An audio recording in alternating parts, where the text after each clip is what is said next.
Wimbledon தொடரில் champion பட்டம் வென்றிருக்கிறார் அல்காரஸ். விம்பிள்டன் தொடரில் யார் சாம்பியன் பட்டம் பெறுவார்கள் என்ற எதிர்பார்ப்பு இருந்த நிலையில் தற்பொழுது அல்காரஸ் சாம்பியன் பட்டத்தை வென்றிருக்கிறார். செர்பியாவின் நோவக் ஜோகோவிக்கோடு மோதிய அவர் தற்பொழுது பட்டத்தை வென்றிருக்கிறார். அண்மை செய்தியாக பார்த்துக் கொண்டிருக்கிறோம். விவரங்களை வழங்க செய்தியாளர் சந்தானம் இணைந்திருக்கிறார்.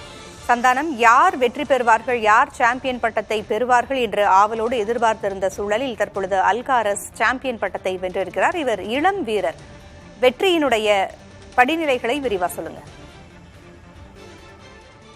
பூங்கொழி, விம்பிள்டன் தொடருடைய இறுதி போட்டியில டென்னிஸ் போட்டியில அதிக முறை கிராண்ட் ஸ்லாம் பட்டம் பெற்ற வீரர் என்ற சாதனையோடு வலம் வரக்கூடிய ஜோகோவிச்சை நேர் செட்கள்ல வீழ்த்தி தொடர்ந்து இரண்டாவது முறையாக விம்பிள்டன் பட்டத்தை 21 வயதே ஆன ஸ்பெயின் நாட்டை சார்ந்த கார்லோஸ் அல்காரஸ் வென்றிருக்கிறார்.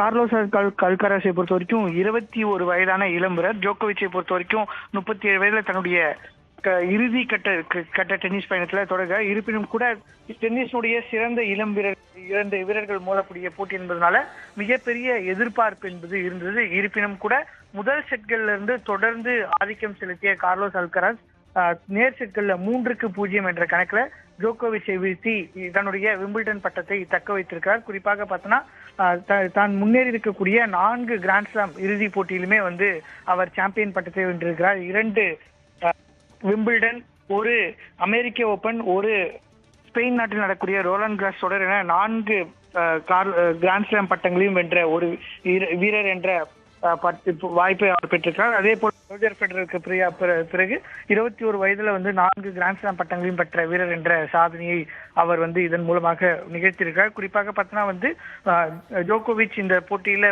ஆதிக்கம் செலுத்துவார் என எதிர்பார்க்கப்பட்டால் கூட ஒரே ஒரு பிரேக் பாயிண்ட் மட்டுமே அவரால் எடுக்கப்பட்டது. அதுவும் கூட மூன்றாவது செட்ல இறுதியில 1 புள்ளி எடுத்தால் அந்த விம்பிள்டன் பட்டத்தை தக்க வைக்க முடியும் என்ற வாய்ப்பு இருந்தபோது தொடர்ந்து 3 பாயிண்ட்களை இழந்து அந்த போட்டி என்பது 3வது செட் என்பது டை பிரேக் வரை நீடித்தது.